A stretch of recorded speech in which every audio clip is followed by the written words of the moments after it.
Donc, on va comparer les différentes bases. Comme je vous ai dit, la plus populaire, c'est évidemment Azure SQL Database et ses deux frères qui sont Azure SQL Management Instance et SQL Server sur les machines virtuelles Azure et Cosmos DB. Donc déjà, on va voir les différences entre tout ça. C'est pas évident à comprendre. Ce que tu as dit, c'est pas mal, Oussama. Donc on va reprendre les différentes offres qu'il y a. Petite information, Gaël, toi, tu connais quoi comme base de données sur Azure? Bah là, on a les deux, enfin on en a deux, on a Azure SQL Database et Cosmos DB. Donc, tu as Azure SQL Database et Cosmos DB. Tu n'as pas SQL Management Instance ni SQL dans une machine virtuelle. Pas que je sache, je pense pas. Ouais. Ok, je vais vous expliquer exactement ce que c'est que, parce que la celle, à mon avis, je pense que vous comprenez la moins, je pense, hein, c'est SQL Management Instance. Est-ce que c'est bien ça? Mm.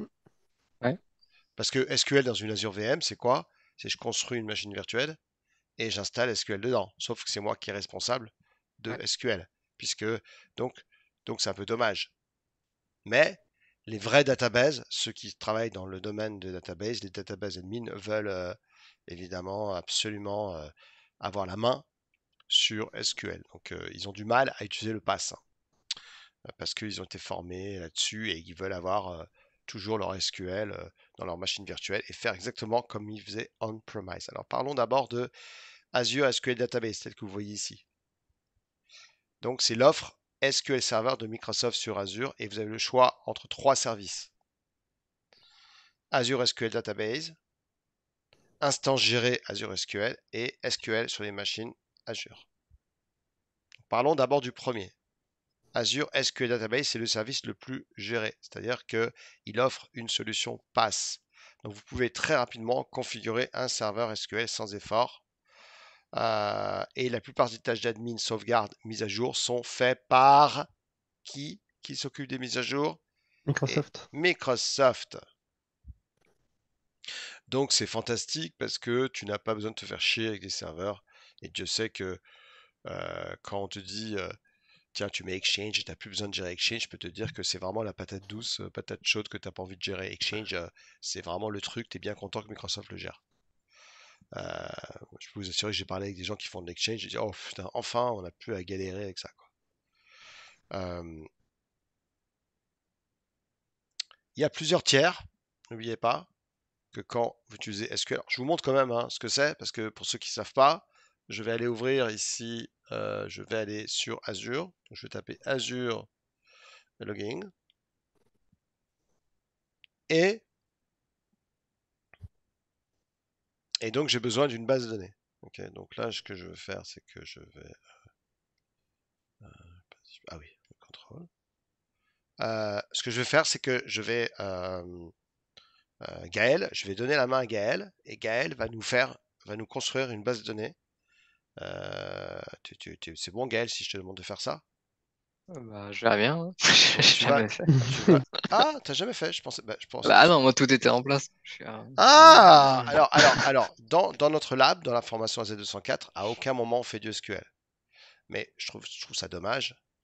Euh, Ouais, ça doit pas être bien compliqué. ouais. Donc je vais te donner la main et donc ça va être à Gaël de faire le travail. Tu vas essayer de le faire toi et puis si tu as un souci, on va t'aider avec Benjamin et Oussama. Ok, Oussama et Benjamin, vous êtes Ouais. d'accord? Allez, alors vas-y, c'est à toi donc de prendre la main. Donc tu vas sur mon écran et je te laisse commencer. Tu nous crées, s'il te plaît, une petite base de données SQL. Pendant qu'il fait ça, j'ai une petite question, parce que moi, du coup, enfin, j'en ai même deux, j'ai deux BDD MySQL, du coup, sur Azure. Objectivement, entre la MySQL et la Azure SQL Database, ça va être quoi enfin, la plus intéressante et Ah, ah, pourquoi? alors, très bonne question. Donc, la question, c'est quoi la différence entre Azure MySQL et SQL? Ouais, Bon, bah, alors, je pense que quelqu'un ici doit être capable de répondre à ça. parce que Qui peut... j'imagine que c'est un SQL Server, le Azure SQL Database. Oui, oui, mais géré par Microsoft. Alors, qui Ouais. peut me dire la différence qu'il y a je pense que vous pouvez répondre à la question de Benjamin. Bah, c'est plus light, il y en a qui est plus light que l'autre. Quoi. Alors, bon, on va pouvoir essayer un peu plus loin. Donc la différence principale entre, donc la différence, c'est que SQL, c'est un, c'est une base de données qui euh, qui est utilisée dans les scénarios. Vous avez un nombre très important de bases de données. Avec MySQL, tu peux faire du always on et du mirroring. Donc déjà, avec MySQL, tu peux pas. Donc tu comprends bien que quand tu as des trucs critiques, tu oublies MySQL. MySQL Ouais. utilisé, c'est l'open source, n'oubliez pas. Tout le monde peut l'utiliser, c'est gratuit. C'est une base de données RDMS, c'est-à-dire c'est une base de données relationnelle. Euh, la grosse différence maintenant, c'est que SQL est une base de données structurée avec un query language, d'accord, relational database. Et MySQL, ça utilise du RDBMS pour storer et récupérer et administrer les informations. La complexité, avec SQL, tu es obligé d'avoir une formation, sinon tu es foutu. MySQL, tu le fais en 2 secondes. Le type, c'est qu'avec SQL, c'est un query language, alors que MySQL, c'est un database software. Ça utilise SQL language pour query la database.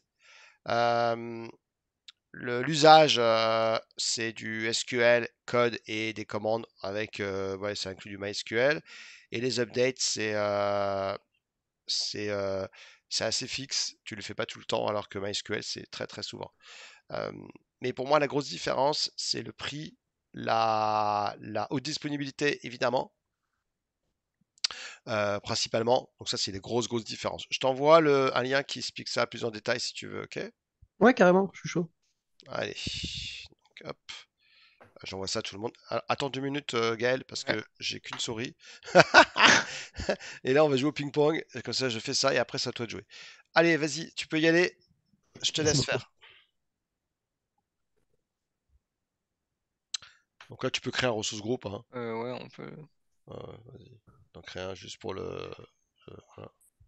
Alors, RG.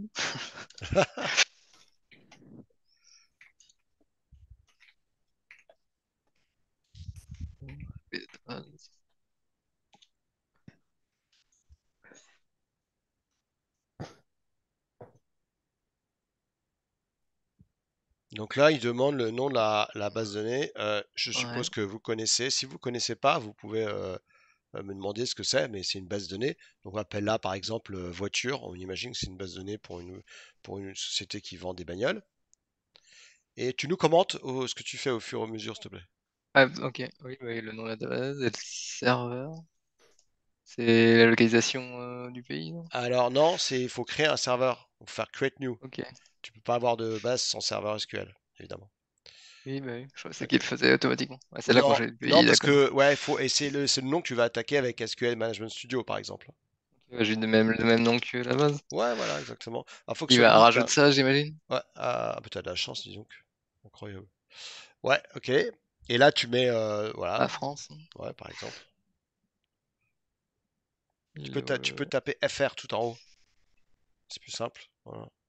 Ok. Effectivement. Alors, ensuite, Notification. vas-y, explique-nous un peu ce que c'est ça. Bah, ça, c'est la notification pour se connecter à la base SQL. Donc, il faut choisir lequel on veut. Le Ah, mieux, c'est celui-là si on est sur Azure. Le voilà. premier. Ou alors tu peux mettre use Les SQL. deux. Ouais, ou SQL Authentication tout en bas.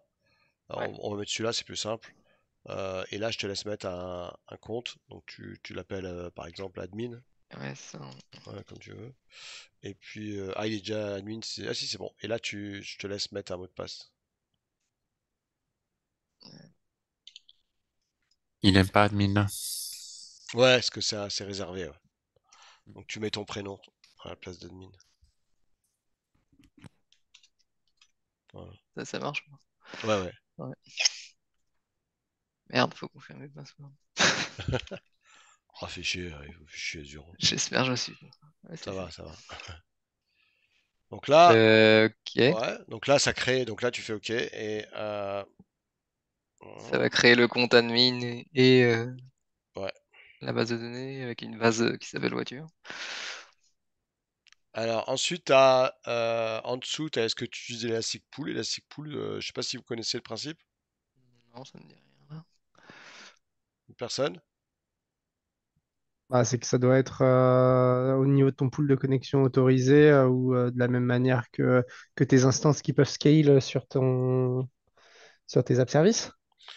Alors, c'est pour pouvoir utiliser plusieurs databases et faire de l'Elastic Pool, c'est pour une question euh, d'avoir plusieurs databases et surtout c'est pour des très gros bases de données parce qu'en ayant plusieurs databases, tu vas pouvoir avoir des tailles énormes au niveau de la base de données.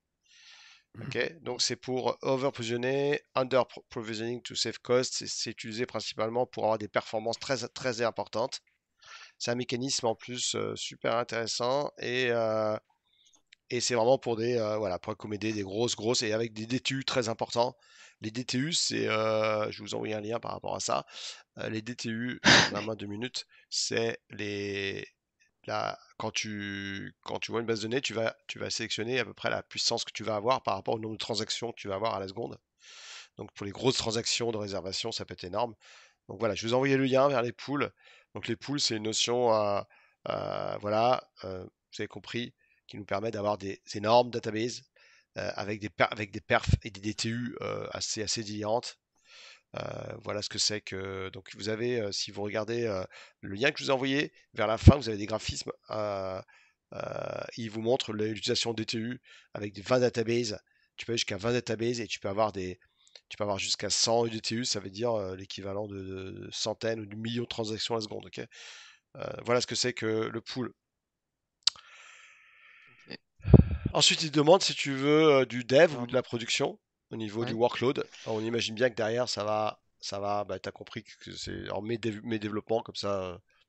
ouais, ouais. Voilà. Et il te met le coût en haut. Je sais pas si tu as vu, à un moment donné, il y avait le coût. Et si tu vas dans Configure Database, là, tu peux aller là-dedans, choisir les DTU et la puissance que tu veux derrière. Alors, ça peut aller de 500 euros à 10 000 euros par mois, Et hein. ça, tu peux augmenter ici Ouais, ouais. le Donc nombre ça, de le cœurs et max, tout. tout ça, c'est une question de hardware. Et vous voyez qu'à droite, le prix va s'affoler dès que tu vas rajouter.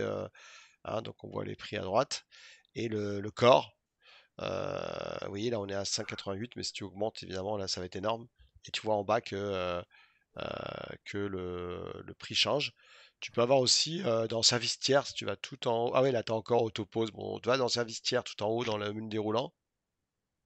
Voilà. Dans le menu déroulant là? Non, non, vers le bas. Voilà, là à droite. On remonte. Côté de provisioned. Voilà, encore. Et va un petit peu à droite. Voilà, va là-dedans. Alors là, tu vois, tu as Business Critical. Alors là, avec des gros DTU. Si tu prends Ouais. celui-ci, ça va piquer. Et encore, tu es juste à 500 par mois. Mais si tu augmentes le nombre de databases, la taille et le nombre de corps, tu vas arriver à des sommes énormes. Jusqu'à 30 000, 40 000, 50 000 par mois, quoi, tu vois. Ok. Ouais. Donc on prend Voilà. ça, c'est parti. Voilà, c'est parti. Ouais, ouais, t'es gentil. Ok. Donc reviens dans service tiers et mets un truc de test. Général purpose, voilà. Donc c'est un truc, voilà celui-là. Ok, voilà. Super. Et tu fais apply tout en bas. Je rentre pas dans les détails, hein, c'est pas le but du cours, hein. Je remets Il y pas a- à zéro là, c'est pas grave. ouais, non, tu peux laisser, il est pas cher de toute façon. Donc, c'est pas ça qui fait que voilà, tu fais voilà. Alors ensuite, on a est-ce que la base de données elle est répliquée vers d'autres pays? Mais bon, c'est pas le but. On va faire directement review and create. On s'en fout de tout le reste. Voilà, et tu fais create. Voilà. Donc C'est 5, juste 5 balles. ouais, bien sûr. Ouais, parce que je crois que moi, ma BDD MySQL, elle me coûte une quarantaine d'euros au moins. Bah, parce que tu as dû changer d'ITU. Moi, j'ai mis une toute petite place au niveau storage. Attention, hein. Il y a que dalle, hein. Ah. Ouais, Ah après, bah, d'après ce que j'ai vu par rapport aux API, à Cosmos, tout ça. SQL Server, c'est pas très cher, non. j'ai Non, l'impression. ah ouais, mais attention, hein, Cosmos DB, t'es facturé au RU. Est-ce que tu vois ce que c'est les Ouais, RU? ouais, bah oui. Putain, c'est comme de la bourse, hein. Alors, ça peut faire mal, hein. Ouais, on a plus de 10 000 RU. Ah ouais, ouais. Alors, mais l'avantage aussi Cosmos DB, c'est qu'il y a pas mal de boîtes qui se disent autant passer vers une technologie avant-gardiste et ne plus utiliser du relationnel, mais d'une base de données, ce qu'on appelle NoSQL de documents. On verra ce que c'est. Ok, donc là, on va laisser faire. Euh, pendant qu'il fait ça, je me permets de lancer SQL Management Studio. On va aller jusqu'au bout pour le test, hein. On va pas s'arrêter là, évidemment. Je lance SQL Management Studio. Est-ce que je l'ai? J'espère que je l'ai. Ouais, je l'avais. Ah, est-ce que je l'ai aussi? Ouais, merde. Ah, merde, c'est con ça. Je l'ai pas. Quelqu'un là sur son poste SQL Management Studio ou pas? Ouais, ouais. Ah ben, génial. Ah bah là, on va faire un super lab. Donc ensuite, tu vas aller lancer le SQL Management Studio et tu vas te connecter sur la base. On va attendre. Ok. Pendant qu'il fait ça, je vais continuer juste l'explication. Comme ça, je continue notre explication sur. Hop là. Et après, on revient sur notre démo. Alors, c'était où ça? C'était là. Alors, on vient de voir déjà la facilité qu'il a eu à créer une base de données. Donc, on est vraiment en full pass. Ok, vous avez bien compris. Oui, il est Euh, ouvert. comment? Il est ouvert, bon. Ah, il est ouvert, ouais. On va juste attendre parce que j'avance. Ouais, Voilà. ça Donc, marche. on a ça. Donc, le tiering, on a vu ensemble. Et il nous a fait une belle démo qu'on va pouvoir choisir entre plusieurs niveaux de service, notamment avec mémoire, calcul configurable, pool élastique, on l'a vu ensemble. Ensuite, vous avez SQL Server sur une machine VM, sur une VM. Alors là, est-ce que tu es capable de nous faire ça également, de maintenant de nous créer une machine virtuelle avec SQL dedans? Euh, On va essayer. J'en sais Est-ce rien. que vous, est-ce que vous me suivez dans ce que je veux faire maintenant? Il faut créer une VM et installer. Alors, la chance que tu as, c'est que tu as des VM avec SQL déjà dedans. Ah oui, préconfiguré. Ouais. Donc, tu Ouais. vas taper Virtual Machine tout en haut. C'est Mais juste c'est pour. des versions gratos de SQL? Non, non, non. Du Express, je sais pas. Non, non, non, non, non, c'est payant, c'est payant. Pour avoir une licence. Voilà. Donc là, tu as à droite, tu as SQL. SQL Voilà, Virtual voilà, Machine. voilà, tout simplement. Ouais, bah, si la licence, c'est elle qui te l'a fournie, hein. À moins que tu fais Bring Your Own License. Quand Oui, tu fais Bring Your Own License, tu peux migrer tes licences SQL vers le cloud et avoir jusqu'à 47% de prix en moins. d'accord. Alors, qu'est-ce qu'on a? On Ah a bon, S. là, Voilà. Ben, alors, on a attention. C'est on a pas. les deux. Nous, ce qu'on va faire, c'est que on va faire à droite le SQL Virtual Machine. Ouais. On a le SQL Management Instance. Alors, je voudrais juste vous parler du SQL Management Instance, que c'est. Alors, SQL Management Instance, au milieu, c'est une sorte d'hybride entre les deux. Je répète. Je répète ce que c'est. SQL Management Instance, c'est une hybride entre SQL Database, dont la démo tu viens de nous faire à l'instant, et SQL Virtual Machine qu'on va faire après. Ça permet de transférer en toute transparence votre base de données SQL Server sur site vers le cloud. Et ça offre de nombreux avantages, notamment sécurité améliorée, correctif automatique, mise à jour de version, etc. Tout. Ok, donc c'est ça. Ok, alors là tu vas nous mettre. Donc il y a plusieurs versions. Il y a même 2022, tu vois. Donc on va prendre la dernière version, on va pas s'emmerder. Et tu vas prendre la version SQL 2020 Enterprise, voilà celle-ci. Ok, donc n'oubliez pas que vous payez non seulement la licence. On peut même faire du achat avec du Always On. Always On, vous savez, c'est la technologie SQL, hein. Voilà. Et là, tu fais create. Et, euh, et là, évidemment, c'est du YAS, hein. Ok. Ça veut dire que du coup, si tu fais, voilà, voilà, tu peux y aller. Et voilà. Et là, on arrive sur juste le même niveau que quand vous créez une machine virtuelle traditionnelle. Donc là, on va dans Create a Virtual Machine. Et voilà. Et regarde, tu remarqueras que ah oui, alors là, j'aime bien là pour réduire les coûts et conserver de l'énergie, tu vois. Ah, il Alors, propose. ouais, ouais, tu fais keep de selected region.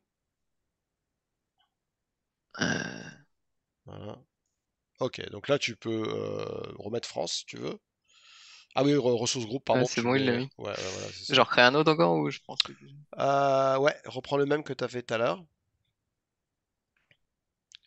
Voilà. Et par contre, il te dit que Encore. tu peux. Non, mais c'est normal parce que bah, mon abonnement, il y a des limites. Est-ce que vous saviez que vous pouvez pas créer autant de ressources que vous voulez sur Azure? Non, Non, Vous, mais. vous saviez pas ça? Non. non. Eh bien oui. Euh, T'imagines si t'as un data center que tu t'amuses à créer 100 000 VM? c'est pas sympa pour les autres clients, quoi, tu vois. Ah ouais.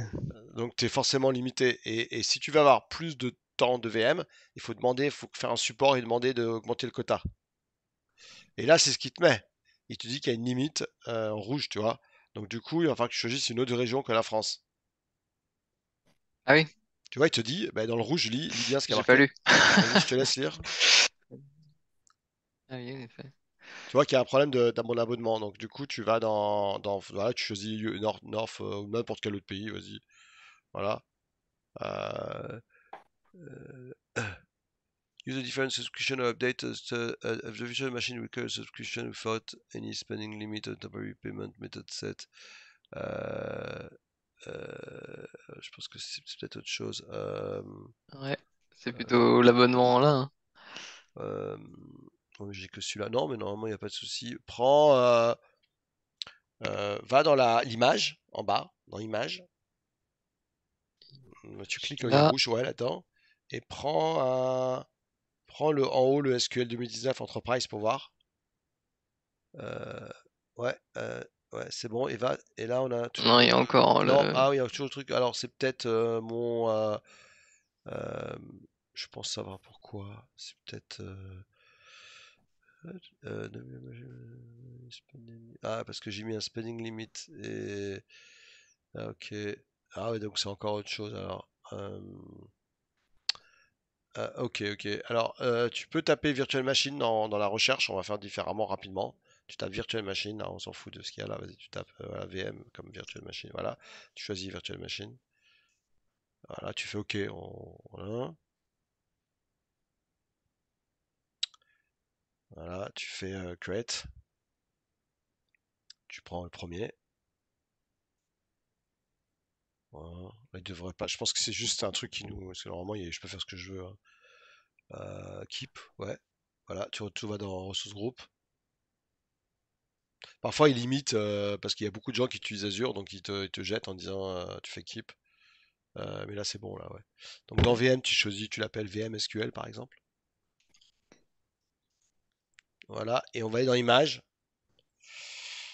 Ouais, Et là, elle prend un. Tu fais See All Image. See All Image. Là, et là, on va prendre un Windows avec un SQL dedans. Petit Windows 7 J'ai mieux. Un Windows Vista. aussi, oui, pourquoi pas. Ouais! Ah, vous êtes des On sait joueurs, hein. s'amuser, nous, hein? Donc tu peux prendre en bas, deuxième carré en rouge. Voilà, celle-ci, le impeccable. 22 ou le. Ouais, Non, celui-là, oh, ouais. bah, mais 22, ouais, 22. Tout en prendre celui-là, select. Et là, tu prends, est-ce que serveur développeur, ça c'est gratuit. Prends plutôt celui en dessous, là. Voilà, celui-là. Voilà, celui-là. On va voir si c'est bon. C'est marrant ça. Ouais. C'est peut-être mon abonnement. Prends dans la liste, reviens dans See All Image. On prend le Ouais, développeur. ouais, c'est ça. Bon, c'est pas grave, sinon on va avancer, c'est pas important. C'est mon abonnement parce que j'ai un abonnement spécial et parfois il me. Voilà. Donc reprendre dans la liste le développeur pour voir.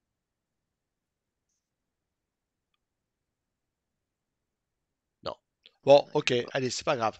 C'est pas grave, on oublie ça. Euh, Yep. Par contre, après, rien ne m'empêche de créer une machine virtuelle, moi, et d'installer SQL dedans, hein. Bon, là, ça va fonctionner, évidemment. Ok, donc je te laisse aller sur. Donc je te laisse d'abord. Tu as bien lancé ton Management Studio sur ton poste. Oui. Oui, oui. Par contre, qu'est-ce qu'il te faut comme information avant de lancer le SQL Bah Management Studio? là, il faut mon compte, l'adresse du serveur. Alors, je te laisse essayer de trouver l'adresse du serveur, s'il te plaît. Quelque part par là. Ça, c'est la ressource. Ma base de données.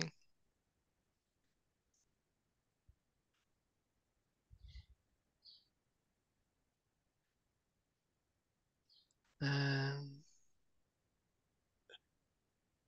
Tu l'as à droite, server name. admin, serveur name, ok. Voilà. Même le copie. Alors Alors, ça du coup, servira à rien. tu te le copies tu le récupères chez toi et je vais partager tu vas partager maintenant ton bureau. Ça va pas marcher le paste. Si, tu le récupères chez toi maintenant. Ah ouais? Ah non, faut le mettre dans le chat. Attends, bouge pas, je te le fais. Ah oui, c'est ça. T'as raison, putain. Ok, allez, je reprends la main. Ouais. Du coup, donc les autres vous suivez parce qu'après vous allez faire d'autres petits trucs après. Donc je vais juste je vais arrêter le. T'arrêtes le partage, peut-être Ouais. que je partage. Ouais, je fais stop. Voilà, c'est bon. Alors, attends, de faire ça, je vais mettre dans le chat ça. J'aurais pu le faire, remarque. Ouais. Et là, je vais mettre dans le chat le nom. Voilà. Ok, je te laisse maintenant partager ton écran, s'il te plaît. Tac, j'y Attends, suis. je vais juste, par contre, je vais juste faire en sorte que tout le monde voit. Enfin, chez moi en tout cas. Je vais recopier le.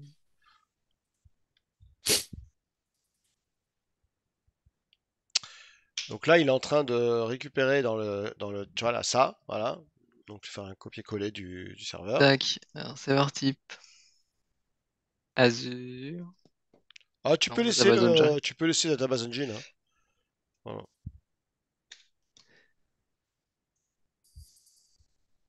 On était en SQL Ouais, Server ouais. Application et on avait admin Miel.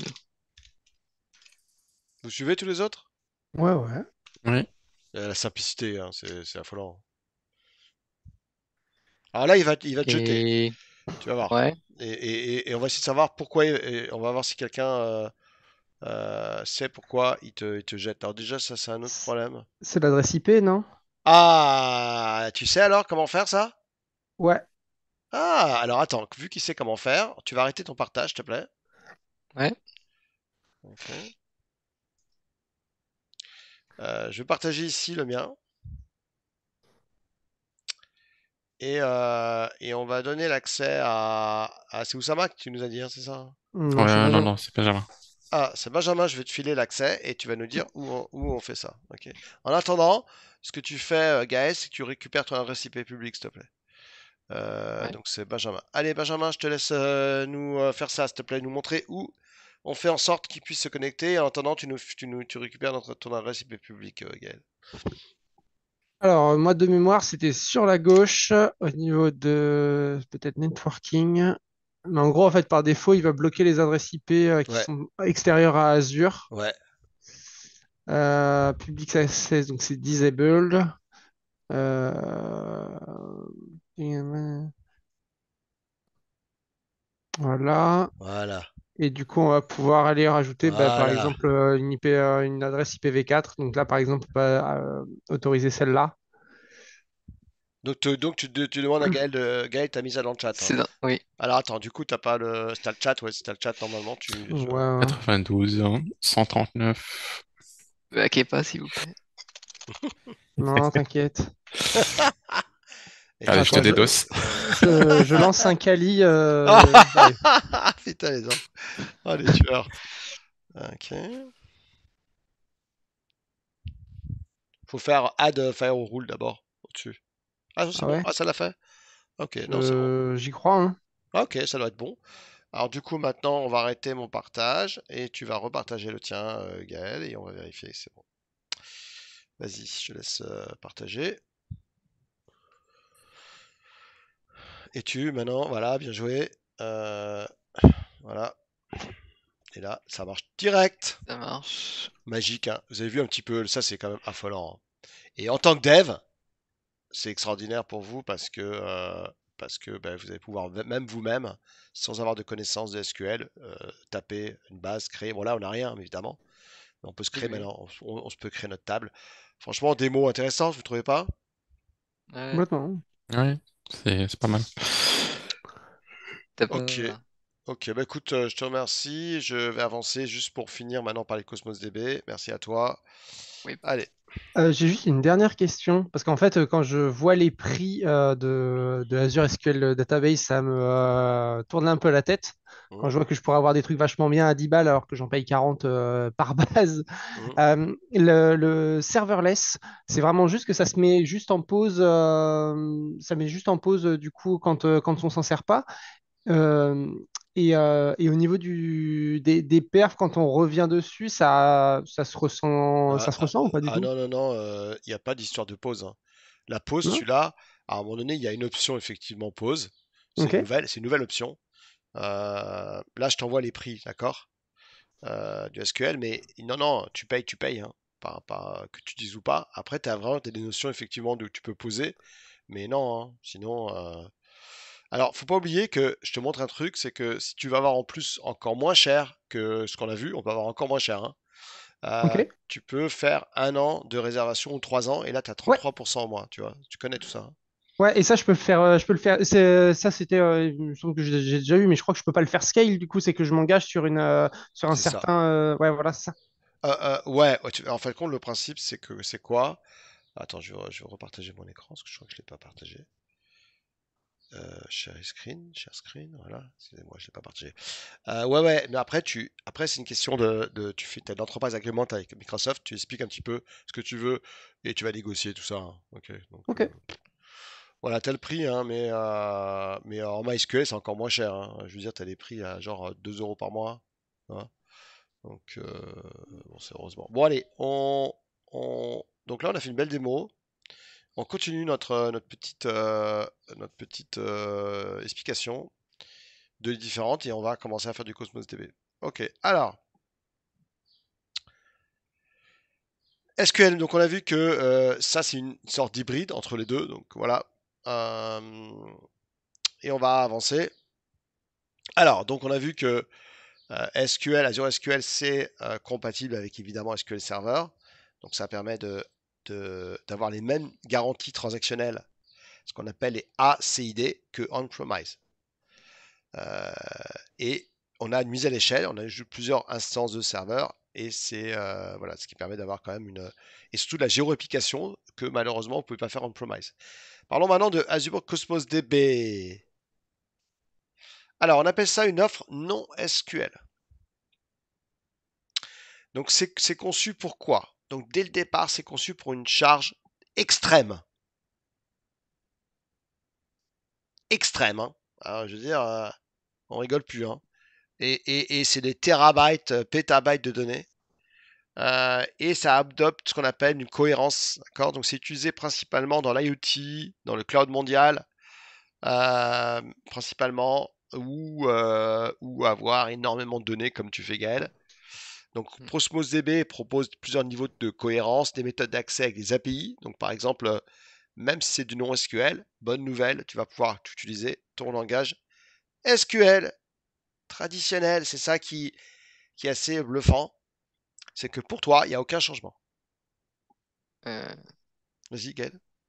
c'est pas tout à fait vrai, non? Alors, c'est peut-être que tu as pris une autre API. Parce que quand tu fais un select, where, etc., tout, c'est la même chose, hein. C'est pas exactement la même syntaxe, non? C'était langage, C'est absolument. proche, mais Ouais, oui, bah, disons que c'est transparent si tu connais SQL. Alors, attends, on va quand même vérifier tout à l'heure, parce que ça se trouve, t'as pas pris la même que je vais vous montrer, hein. Je sais ok, pas. peut-être. Ouais. Si par exemple c'est sensible à la casse, SQL, c'est pas le Ah cas. oui, oui, oui, oui, oui, c'est Il sûr, y a c'est plein sûr, de trucs. c'est sûr, c'est sûr, c'est sûr. Alors, c'est une base de données non SQL. Et on fait appel, on parle d'un item, c'est-à-dire qu'il n'y a plus du tout de relationnel. Donc, par exemple, un élément, ça peut être inséré dans une base de données en tant que document. Document. Et vous faites plus les relations, parce que JSON, c'est la sortie de requête, c'est également un document JSON, et les bases de données sont utilisées comme espace de nom, hein. On en parlera un petit peu tout à l'heure. Pourquoi utiliser dans ce cas-là Cosmos DB, à part c'est du non-SQL? Parce qu'il y a une mise à l'échelle horizontale extrême. Ça utilise un conteneur et une clé de partition. J'imagine que tu as vu ce que c'était, Gaël. Oui.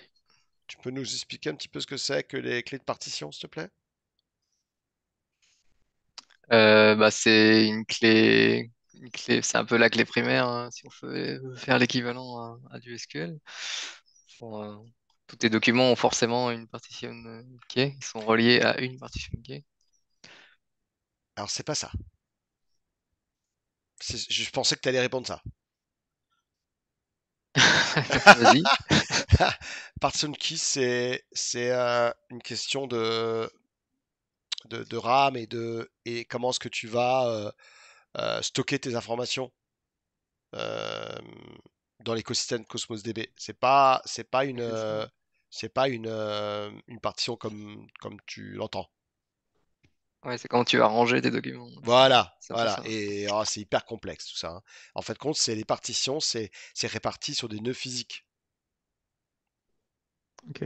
C'est pour une distribution mondiale des données. Ok, alors, et ça diminue la latence, ça augmente la réactivité à travers le monde et ça fournit un basculement pendant les pannes régionales. C'est affolant comme produit, hein. Donc, franchement. Mais attention, c'est pas parce que tu as une petite base de données que tu peux pas utiliser Cosmos DB. Non, c'est pas vrai. Tu peux très bien avoir une petite base de données et utiliser Cosmos DB, hein. Ok. Je veux dire, moi j'ai un client qui a utilisé Cosmos DB, il a quoi, 200, 300 000 enregistrements. Bon, c'est pas un truc énorme, hein. Et il a dit ça parce que, alors pourquoi il fait ça aussi? Parce qu'il sait que plus tard, il va avoir également. Alors il a fait ça non seulement pour se faire plaisir, bon, il y en a qui ont le temps qui ont le temps, mais surtout parce que il va avoir d'autres régions dans le monde qui vont s'ouvrir, donc il y a quand même quelque part une distribution mondiale, hein. Euh, Contrairement à SQL, qui a une forte garantie, Cosmos DB permet de choisir entre plusieurs niveaux de cohérence avec des garanties.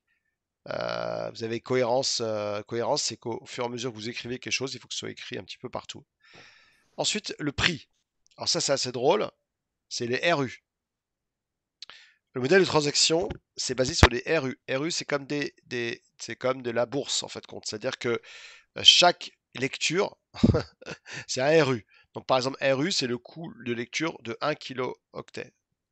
Les requêtes sont donc plus chères, puisque les unités de requête semblent assez simples, mais il est difficile d'estimer l'utilisation contenue des RU. En fait, compte, quand tu utilises ça, tu utilises en mode soit pay as you go, ou en mode serverless, soit tu prévois avant le nombre de RU. Tu as fait quoi, toi, Gaël?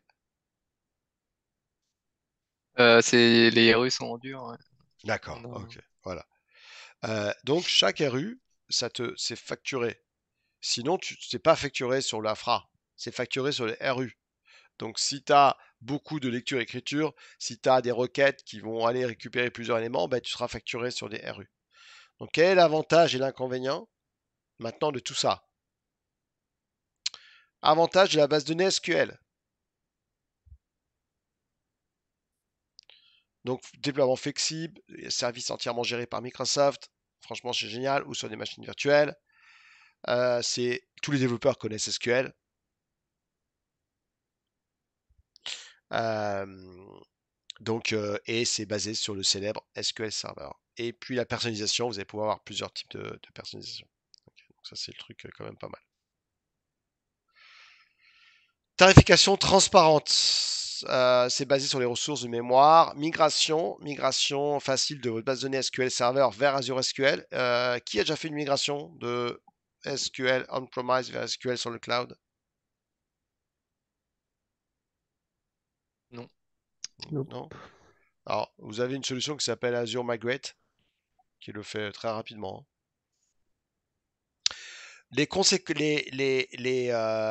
Voilà,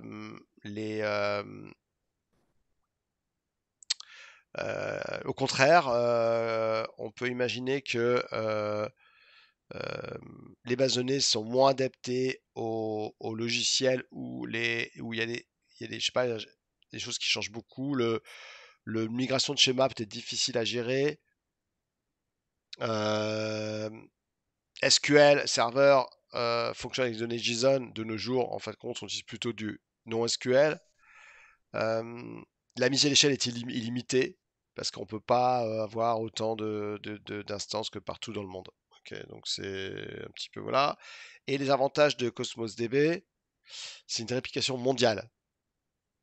Tu l'as pris pour ça, Gaël, ou tu l'as pris pour une question de le nombre de documents que tu envoies par Ouais, jour? le volume. Ok, Ouais. ok, donc voilà. Donc là, les clients s'attendent à des performances exceptionnelles. Et ce qui rend le modèle base de données complètement has-been et inefficace parce que avec du relationnel, on a des limites. C'est utilisé pour tout ce qui est tâches telles que les flux de réseaux sociaux, flux de données IoT, plusieurs niveaux de cohérence, prise en charge de l'indexation automatique. Tiens, ça c'est intéressant ça. Voilà, on y est, tu vois. T'as rien à faire derrière. Parce que chaque conteneur a une politique d'indexation définie pour accélérer les requêtes. Donc, par défaut, chaque propriété est indexée, les index de plage sont appliqués. Et prise en charge des langages prêts à l'emploi, des API. Alors, c'est là où je te demande si tu as utilisé les API. Alors, déjà, les API, évidemment, bon, là, vous avez compris que on utilise ça comme langage, mais surtout, est-ce que tu as utilisé, toi, les API Gremlin, API Cassandra, API MongoDB, API Table ou API non SQL? Non. Tu sais pas trop ce que tu as utilisé comme API? Bah, c'est ouais, bah, le truc standard de Microsoft, Ok, je donc sais pas. le SQL. Ouais, donc tu utilises les API SQL pour attaquer ta base de données. Donc avec des petites différences, mais bon. Alors les inconvénients, vous avez tous compris que vous êtes un peu paumé. C'est-à-dire il faut devoir tout revoir vos connaissances. Puisque c'est plus du tout ce que vous aviez l'habitude d'apprendre. La Cosmos DB, c'est une base de données non SQL. Il y a pas du tout de relation. La migration, c'est complexe depuis SQL Server. La migration à partir de SQL peut s'avérer coûteuse, cas extrême, monnaie de transaction difficile à comprendre. Voilà, je veux dire, après la formation, franchement, je ne sais pas si vous allez tous comprendre, hein. Voilà, donc concrètement, euh, si je devais décider moi aujourd'hui lesquelles bases de données utiliser, je vous conseillerais fortement Cosmos DB. Pourquoi est-ce que je vous conseillerais Cosmos DB? Euh, Pourquoi? Parce que, euh, parce que j'opterais certainement pour Cosmos DB. C'est vachement simple, c'est très flexible, c'est très évolutif et ça permet de vous travailler dans votre application avec du SQL tout à fait traditionnel. Ok, et vous avez plusieurs niveaux de cohérence. Euh, le seul problème, c'est la couche d'apprentissage qui n'est pas évidente. Ok, donc, mais il n'empêche que Cosmos DB, c'est quand même un truc assez exceptionnel et ça vous permet d'aller vers quand même quelque chose qui est plus dans l'avenir que des bases relationnelles traditionnelles. Euh, Entity Framework qui fonctionne avec Cosmos DB? le Oui, oui. quoi? Le? Ok. Entity Entity. Framework, Oui, oui, ouais, ouais. c'est ce qu'on utilise. Ok. Mm. Alors, allons voir maintenant la fiche produit de Cosmos DB. Et puis après, on va rentrer un peu dans le détail technique. Alors, euh,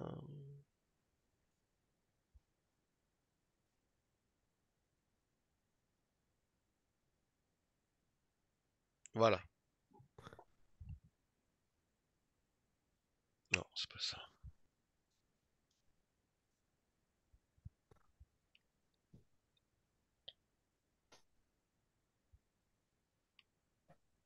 Je crois que c'est celui-là. Voilà. Alors, donc on a vu que c'est quoi? C'est du non-SQL, donc base de données donc, de documents distribués dans le monde entier, compatible avec l'open source, PostgreSQL, MongoDB, tu vois, et surtout c'est du digit millisecondes, read and write. Et n'oubliez pas que c'est du 5.9. C'est quoi le 5.9, Gaël? C'est la disponibilité. Yes. Donc performance exceptionnelle. Ici, open source, ok. Critical, on a vu ici. Cost effective. L'autoscale automatique et les RU se font selon. En fait, en serverless, genre, tu payes uniquement ce que tu utilises. Ça, c'est vachement intéressant. C'est quand même assez exceptionnel. Donc, tu as 10 RU, tu payes plus ou moins. Donc, selon les trafics, tu n'auras pas la même facture. Voilà, Native Progress, PostgreSQL et derrière Analytic Real-Time. Donc grosse base de données pour tout ce qui est voilà et derrière la puissance que tu veux au niveau du Cosmos DB. Donc voilà, use case, vous avez bien compris, IoT, Real-Time Retail Service, ça c'est marrant, ça correspond un peu à ce que tu faisais Gaël.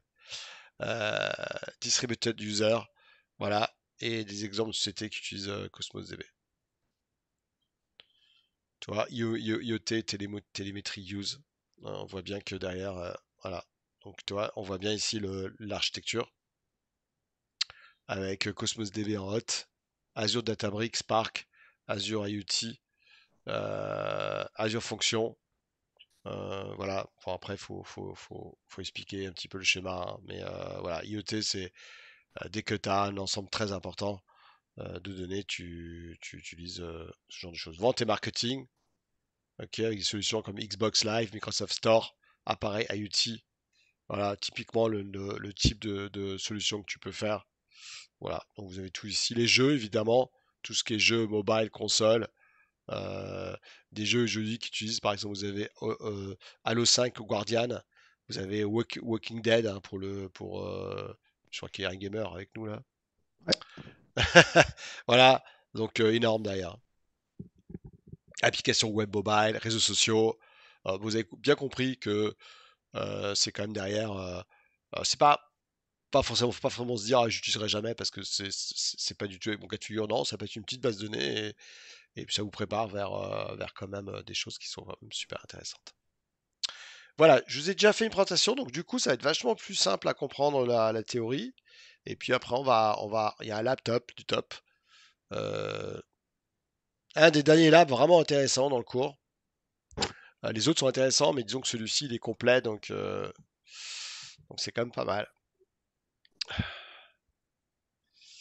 Après, je vous donnerai d'autres liens vers d'autres labs si vous voulez sortir des labs Microsoft qui sont un peu next, mais enfin bon, il faut bien un jour être passé par là. Allez, on va voir un petit peu ce que c'est que Cosmos DB, les avantages. Donc on va aller rapidement là-dessus. Je ne vais pas tout vous reparler de ça parce qu'on a quand même pas mal parlé ce matin. Mais juste avoir plus d'informations sur ce Cosmos DB. Alors, on va déjà parler des avantages. Ok, donc je vais pas revenir dessus. Tout ça, on a déjà vu. Donc, je passe tout ça. Pas de questions sur ce que vous voyez à l'écran. Distribution globale, SLA, low latency. Hein, je pense que on a déjà parlé. Mhm. Lecture-écriture en moins de 10 millisecondes. Ok, et Elastic Scale-out, énorme derrière. Ok, les ressources, comment rapidement que j'en parle des ressources qu'il y a derrière. Donc, les éléments d'un compte Cosmos DB. Vous avez d'abord le compte. Le compte, c'est fondamental. Ok, ça veut dire que le compte Cosmos DB, oui, c'est là, celui-là, là. C'est un compte que vous créez, ok, ici. Donc, c'est une unité fondamentale. Le compte Cosmos DB contient un nom DNS. Et vous pouvez le gérer à l'aide du CLI, de vos kits, de vos SDK. Et ça permet de distribuer vos données et vos débits dans plusieurs régions. Ensuite, vous avez l'élément d'un compte, vous avez le conteneur Azure Cosmos DB. Là, le conteneur ici. Alors attention, le conteneur, c'est l'unité de scalabilité de base. Vous pouvez avoir un débit approvisionné illimité, ok, et le Cosmos DB partitionne vos conteneurs en toute transparence.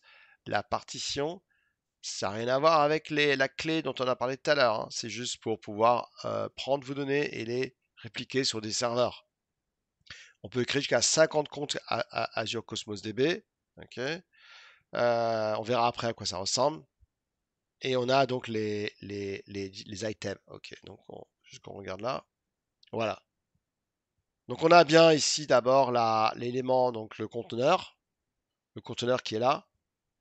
Les items, ben, c'est ça, hein. Après, on a tout ce qui est classique dans une base de données, mais les items, du coup, ce sont vos tables. C'est-à-dire qu'il n'y a plus de tables, puisqu'on parle de items. Donc, si demain j'ai mon site qui vend du vélo, je vais avoir un fichier JSON avec tout ce que je vends. La marque, le prix du vélo, etc. Tout. Et je vais avoir un JSON dans lequel je vais avoir tout dedans. Enfin, dans l'exemple que vous allez avoir dans le lab cet après-midi, vous prenez votre JSON et du coup, vous allez récupérer en NuGet les packages Cosmos DB et vous allez dans votre code, dans VS Code, récupérer vos directives et ensuite vous allez faire un for, récupérer ce qu'il y a dedans et alimenter automatiquement Cosmos DB. Franchement, vous allez voir, c'est bluffant. La facilité, vous allez voir, le lab est assez bluffant parce que voilà, on ne pourra pas croire que c'est aussi facile que ça, euh, même en n'ayant pas de connaissances spécifiques. Mais là, vous allez être formé, donc voilà, ça va être un peu plus facile. Mais Gaël, toi, tu as dû bien galérer, hein. Oui, oui. Ok. Donc vous avez ensuite la base de données. Ok, donc vous avez le compte, ça, vous devez le créer. Donc vous tapez Cosmos DB, vous créez un compte, vous pouvez en avoir jusqu'à 50 et ensuite la database. Vous pouvez créer une ou plusieurs bases de données dans votre compte. Une base de données, c'est analogue à un espace de nom. Ok, c'est l'unité de gestion pour un ensemble de conteneurs. Et vous avez les conteneurs Azure Cosmos DB. Alors qu'est-ce que c'est que le conteneur? Comme je vous ai dit, c'est utilisé pour le débit, stockage provisionné. Un conteneur est partitionné horizontalement, puis répliqué dans plusieurs régions. Ce n'est pas obligatoire, vous n'êtes pas obligé de le mettre dans plusieurs régions. Donc les éléments que vous ajoutez au conteneur sont automatiquement regroupés en partitions logiques qui sont ensuite distribuées sur des partitions physiques en fonction de la clé de partition. Et on parlera de la clé un petit peu après. Après, les API, ben voilà, les différentes API qui existent, on va en parler. Les items ici, documents, row, node, etc. Tout. Les éléments, donc on va essayer de voir après les niveaux de cohérence qu'il y a. Alors c'est assez complexe ça. C'est quand vous devez répliquer vos données dans plusieurs pays. Il y a ce qu'on appelle du fort, boundless, statness, session, préfixe cohérente, éventuel. Ça dit quelque chose, Gaël, ça? Non. Parce que tu ne répliques pas entre plusieurs pays. Oui. Voilà. Donc, c'est proposer des systèmes de cohérence. La cohérence, c'est comment mes données seront répliquées dans différents pays. Est-ce que j'écris d'abord sur les différents pays, après je fais un hack, ou est-ce que j'écris sur le premier, deuxième, troisième? Donc, on peut utiliser des. Donc, ça contient 5 niveaux bien définis de cohérence. Donc, vous avez plusieurs niveaux de cohérence. Alors, si on parle un petit peu du niveau de cohérence, donc on a la cohérence forte. C'est quoi la cohérence forte? C'est que ça offre une garantie, c'est-à-dire que les demandes de traitement sont simultanées. Ça garantit que les lectures retournent la version validée la plus récente d'un élément. Donc le client ne voit jamais une écriture partielle. Vous avez ensuite ce qu'on appelle les boundless stateness. C'est ce qu'on appelle les cohérences de type mise à jour, avec des intervalles, le nombre d'opérations que tu peux faire. Vous avez plusieurs niveaux de cohérence. Donc ça, je passe, mais si demain vous avez besoin d'avoir des informations sur ce qu'on appelle les cohérences, voilà, vous pouvez toujours aller dedans. Allez, on va parler juste maintenant des API. Voilà. Donc toi, ce que tu as pris, c'est Azure Cosmos DB for NoSQL, hein, je pense de mémoire. Ouais, je pense. Voilà, c'est l'API qui permet. Donc l'API NoSQL est native à Cosmos DB. L'API pour MongoDB, ProgressSQL, Cassandra, Gremlin et Table. Ok. Donc le premier, c'est API pour NoSQL, celle-ci. L'avantage que vous avez, c'est qu'elle offre la meilleure expérience de bout en bout. Vous allez pouvoir utiliser les bibliothèques clientes SDK. Toutes les nouvelles fonctionnalités déployées dans Cosmos DB sont d'abord disponibles sur les comptes API NoSQL. Et les comptes NoSQL prennent en charge l'intégration d'éléments en utilisant la syntaxe SQL. Toute bête. SQL. Okay, donc, même s'il y a des différences, comme disait Gaël, ça reste du Structured Query Language. Après, vous avez du MongoDB. Le MongoDB, ça stocke les données, non pas dans un fichier JSON, mais dans un fichier BSON. BSON. BSON, c'est le protocole de MongoDB. C'est pas du fichier JSON, mais c'est du BSON. BSON. Après, vous avez PostgreSQL. Donc voilà, ça utilise également de mise à l'échelle. Apache Cassandra, Apache Gremlin et API Table. API Table, on en a parlé tout à l'heure. Hier, c'est vous savez, les stockages table. Voilà, donc là, fichier, là c'est JSON, là c'est fichier BSON, là c'est du key value. Voilà, donc en tout cas, chaque API a son propre principe d'accès à vos documents Cosmos DB. Parlons rapidement des RU, parce que ça c'est important.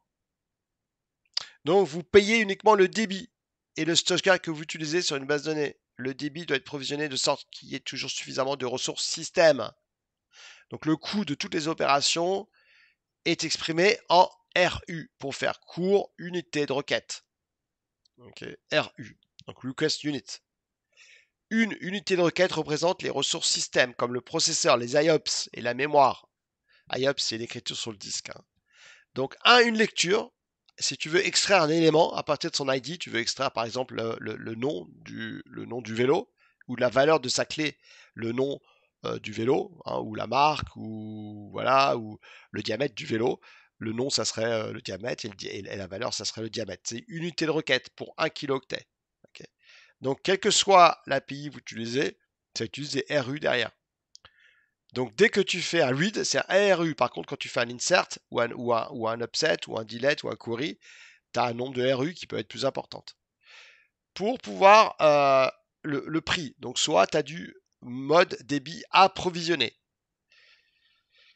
Dans ce mode-là, le nombre d'unités de requête d'une application est approvisionné par seconde et par incrément de 100 RU. Donc vous pouvez à tout moment augmenter ou diminuer le nombre d'unités de requête par incrément ou décrément de 100 RU.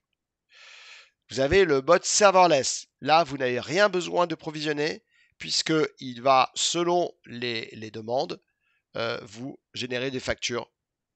Et si vous faites rien la nuit, vous ne serez pas facturé. Alors qu'SQL, vous êtes facturé tout le temps. Et vous avez l'autoscaling, c'est-à-dire vous pouvez mettre à l'échelle automatiquement et instantanément le débit RU d'une base de données en fonction de son utilisation. C'est latence, débit, etc. Tout. Voilà. Alors, je pense que vous êtes tous très curieux de voir après comment on travaille avec Azure Cosmos DB. Je vous propose de tout de suite faire la démo. Vu qu'il y en a une demi-heure. Toujours pareil, je vais vous faire la démo enregistrée pour ne pas perdre de temps. Démo qui a été enregistrée au mois de mai et que vous allez faire cet après-midi. Donc je vais vous expliquer un petit peu comment ça fonctionne. C'est passionnant, hein. Franchement. Alors bon, enfin le temps de le faire. Hein. On n'a pas forcément le temps, mais je vais vous expliquer notre exemple d'une société type Decathlon qui veut. D'ailleurs, je crois que Decathlon utilise du Cosmos DB de mémoire. Mais bon, ça à confirmer. Je crois que c'est du. Ou alors la solution. Ils sont peut-être chez WS, je sais plus exactement. Je crois que c'est du Cosmos DB. Donc je vous explique tout de suite ce qu'on va faire. Vous allez voir, comme c'est intéressant. On va faire une solution polyglotte. Hein. Polyglotte, c'est ça, c'est une solution où on va avoir plein. Voilà, on va avoir du Cosmos DB, on va avoir. Voilà, et je vais vous explique un petit peu comment ça fonctionne. Donc la première chose, c'est qu'on va on va se créer un compte Cosmos DB. C'est aussi simple que d'aller là. Alors, je suis où moi là? Est-ce que c'est là? Je sais pas si c'est là. Ouais, c'est là. Ouf. Il suffit de taper Cosmos DB là. Cosmos DB. Et là, vous avez Cosmos DB. Ok. Et quand vous créez un compte, vous vous souvenez, il y a un compte pour vous vous souvenez qu'on peut en créer jusqu'à 50. Hein, avec là, vous avez 20 KRU. En plus, vous avez en free. Il vous propose gratuitement, je crois. Je sais plus combien de RU, mais si on fait Azure for free, on va voir tout de suite, mais je crois qu'il vous propose aujourd'hui, quand vous testez ça, vous avez pas mal d'RU gratuits, je crois. Enfin, je sais pas si c'est 1000 ou un truc comme ça. Et, vous savez que vous pouvez tous tester Azure gratuitement en mettant votre numéro de Mastercard ou votre carte de paiement. Et au bout, évidemment, il ne fait rien si vous voulez pas continuer. Donc on va aller voir. Always, ça c'est quoi? Azure Function. Mais si je vais à les services, je crois que dans Cosmos DB, j'ai. On va dire ça. Ouais, j'en suis pratiquement certain. Voilà. Azure Cosmos DB, vous avez quand même 400 RU. Vous voyez, avec 25 Go. Et là, vous avez même ici Always. Ça veut dire qu'il y a 1000 requêtes par mois. Ici, Modern Database. Voilà. Donc vous avez, vous voyez, quand même 400 RU, c'est pas mal pour commencer à se faire plaisir dessus. Donc quand vous créez un compte Cosmos DB, ça donne ça. Vous allez dans Azure Cosmos DB. Voilà. Et là, vous vous souvenez, les API. Et c'est cette API-là que tu as choisi, Gaël. Ouais, je pense. Parce que déjà, l'autre, c'est du fichier JSON, du MongoDB, du Table, du Apache Gremlin ou du Cassandra. Ok, donc tu vois, c'est celui-là que tu as utilisé. Ok, donc vous faites un. Donc là, vous voyez, c'est typiquement ça. Et vous pouvez utiliser votre .NET, JavaScript, Python. euh, classique, hein, et ça utilise le SQL Query Language et les librairies traditionnelles. Franchement, il n'y a rien de complexe, vous allez voir après. Vous faites un create, et quand vous faites un create, là, il y a pas mal de choses à remplir. On va voir ça dans le lab tout de suite. Ok, donc je vous montre maintenant tout de suite. Vous voyez le serverless ou pas, et vous pouvez provisionner aussi le nombre de RU. Si vous faites ça, c'est par 100 RU. Et est-ce que vous allez avoir du free discount ou pas? Enfin bon, allez, je vais directement dans le lab, ce sera plus simple. Et on est parti dans le lab. Allez, Cosmos DB, première partie, deuxième partie et troisième partie. Et comme ça, à chaud, là, j'aimerais bien avoir votre réaction, juste parce qu'on n'a rien vu encore, mais euh, euh, comment dire, Oussama, comme ça, à chaud, ça te fait quoi? C'est très intéressant, mais j'ai jamais bossé avec Azure Cosmos DB, donc j'ai hâte de voir ce que ça donne en fait. D'accord. Et Benjamin?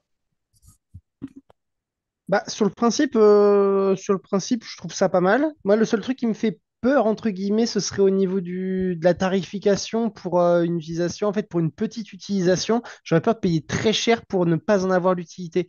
Et Hmm, en fait, quand tu dis que potentiellement ça peut être bien pour prévoir un peu l'avenir, hmm. moi, c'est le seul truc qui me fait un petit peu plus peur. Mais sinon, après, bah, disons que la promesse est belle.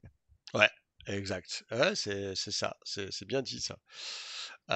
Donc effectivement, tu peux après voir les prix et alors après, il faut avoir quand même un minimum de faut avoir quelqu'un qui va donner des conseils parce que voilà, au début, tu sais pas trop le nombre d'heures que tu vas avoir, donc il faut prévoir ça pour pas avoir de surprise évidemment. Bien sûr. Ok, donc j'attends que ça charge et puis je vous montre ça tout de suite.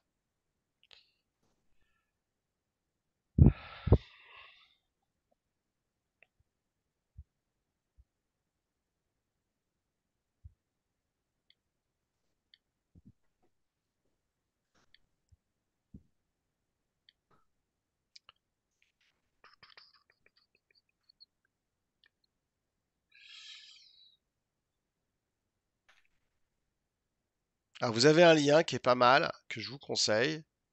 Alors, attendez, je sais pas si c'est ça.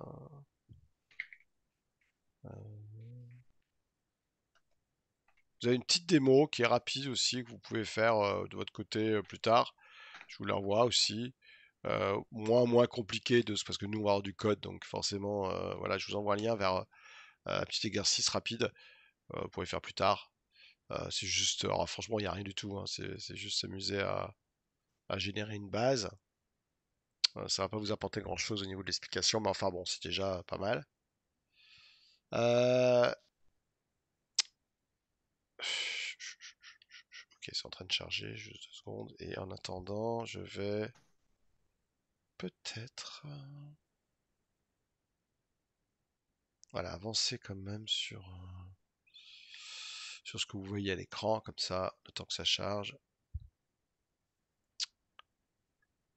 Alors, tac. Voir un petit peu comment utiliser ça avec euh, le .NET SDK. Non, mais il est en train de terminer. Donc, mais bon, ok, je vais mettre en pause pour faire ensuite le lab.